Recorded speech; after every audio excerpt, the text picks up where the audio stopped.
We've come here tonight. We listen.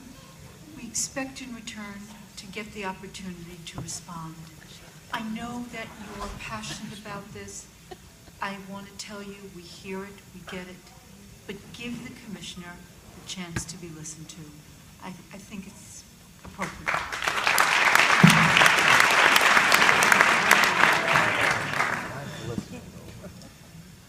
First, I want to build on the point that the Chancellor made about students with disabilities. The federal requirements around assessment require that a maximum of 1% of students are allowed to take the alternate assessment. And then all other students are required to participate in the regular assessment system. In other states, the USDOE has allowed them to have another 2% of students take modified assessment. And in as recently as a few months ago, the USDOE was committed to phase out that 2% modified assessment exception at the request of the advocacy community for students with disabilities, because of a concern about whether or not students were having access to the general education curriculum, whether students were getting access to the caliber of instruction that they should. As the Chancellor said, we are working with the U.S. Department of Education to identify whether students who are not in that 1% that takes the alternate assessment, but another portion of students would be able to take the assessments at their instructional level rather than their chronological age. But there is a tension and a balance that has to be struck to make sure that students have access to a high-quality curriculum that meets their needs. And there's no exact right answer on the percentage of students that should be in the alternate assessment or in a modified assessment.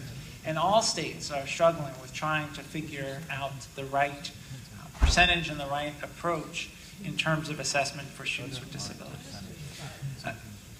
Second area I wanted to focus on, there are a number of questions about data and data privacy. The project that the department is involved in with InBloom, the goal of the project is to make available to parents and teachers in our less affluent districts a set of tools that are already available in many of our most affluent districts. As you know, as many of you know in this room from personal experience, in many of the most affluent districts in the state, parents can log into a parent portal and get information about how their students are doing and about the school. Teachers can log into centralized systems that store curriculum materials that allow communities for curriculum collaboration. But often, our less affluent districts do not have access to those tools. The premise of the work of InBloom, which is a nonprofit organization, is to try to create a system where all districts can have access to those kinds of parent and teacher portal tools. We are 100% committed to the protection of student data privacy. It is important to be very clear that data that is stored with the state, with third parties, cannot be sold. It cannot be shared outside of the use that is permitted by the district, so that a district's teachers and parents have access to the portal. There are a series of federal and state laws and regulations that protect student privacy. It's also worth saying that InBloom maintains all data in encrypted form while it's with InBloom and in transfer, so that if there was ever to be a breach, the data would not be readable.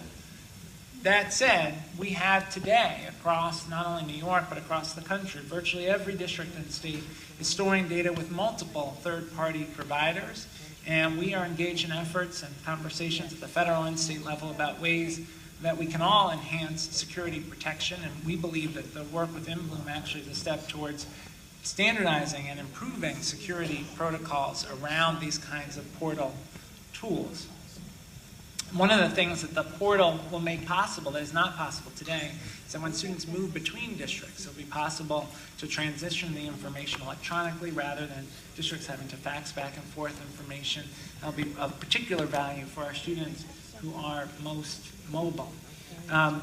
Finally, given a limited time, just a couple points on the Common Core standards themselves, the question of developmental appropriateness.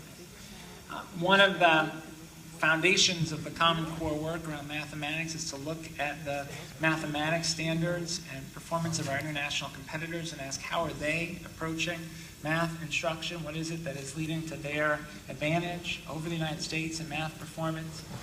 The analysis of the Common Core standards suggests that they do a much better job reflecting the approach to mathematics taken by our international competitors. And the standards themselves, and you can look at the research of people like Bill Schmidt, the standards themselves are intended to focus on a smaller number of topics that are critical for later success in mathematics, like proportional reasoning in the upper elementary and middle school grades, and to allow for less time on things like rote test prep and more time on students' application of their mathematical reasoning. In English language arts, quickly on the K2, the K2 standards reflect decades of research about the importance of vocabulary learning and background knowledge to student success as readers. The materials that we've adopted in New York as an optional resource for districts, the core knowledge materials, have decades of research behind them and use of many of the materials in districts in New York and across the country, helping students to build background knowledge and vocabulary that allows them to succeed as readers. But curriculum decisions, final point, curriculum decisions are local decisions. And the approach to adapting the curriculum materials, whether it's ours or those that are selected by a district to meet the needs of students, those are decisions that must be made locally. It's clear.